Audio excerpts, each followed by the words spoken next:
I have here now is the PD-550K from the Ryobi brand. Ito ay isang impact drill na dinesign para sa light industrial usage at para sa mahilig mag-DIY. Ngayon, let us unbox it and see what's inside.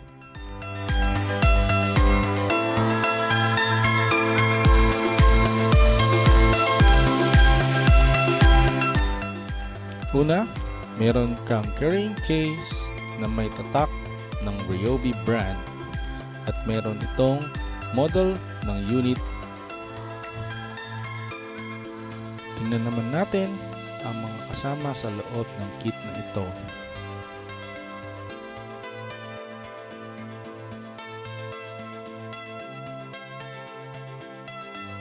O owner's manual.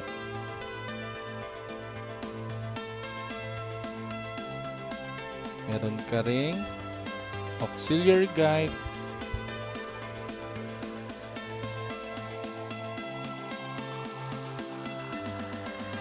at 9-piece hexagonal sockets.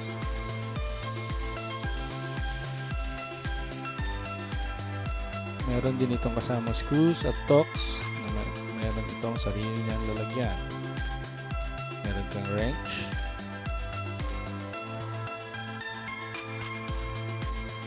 meron ka ring plies,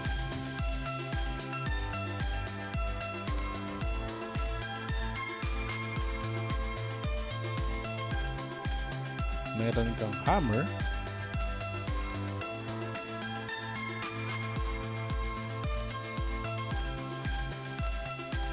at meron ka ring screwdriver adapter. Kasama itong mga screwdriver bits. Kasama rito ang isang hex adapter, 4 na screwdriver bits, 3 HSS drill bits, at 3 masonry drill bits.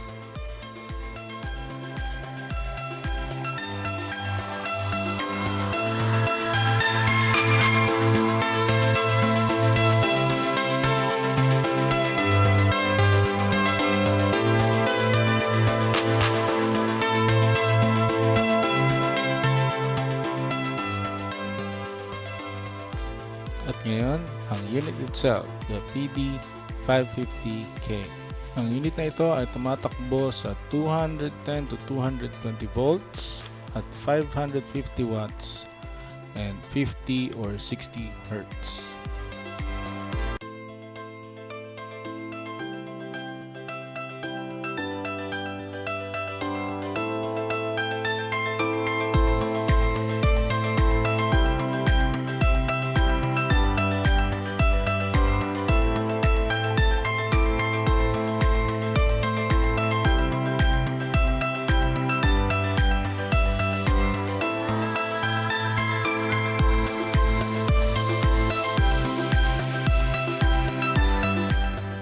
Ang PD-550K ay merong chuck size na nagre-range from 1.5 to 13 mm at meron itong hammer function na may impact na 48,000 blows per minute.